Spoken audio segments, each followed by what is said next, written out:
Welcome to Donya J Vlog. Please don't forget to like and subscribe for more videos.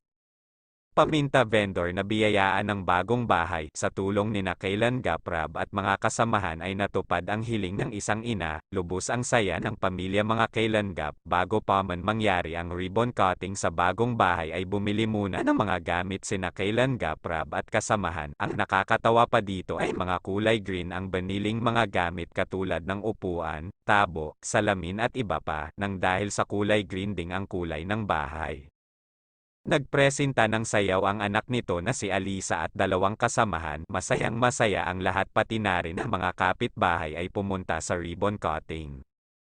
Nagbigay ng mensahe ang bawat isa, ang ina si Alisa at mga kapatid nito, pati na rin ang mga Kailan Gap na tumulong. Binigyan din ng pabahay certificate ang ina. Naging emosyonal ang ito kaya't napaluha. Nagpapasalamat sila sa tulong na inihandog nito mga Kailan Gap. Mapapasanaw na lang talaga tayo. Maraming salamat Kailan Gaprab at kasamahan dahil napasaya mo ang pamilya. Don't forget to like and subscribe Donya J Vlog for more videos.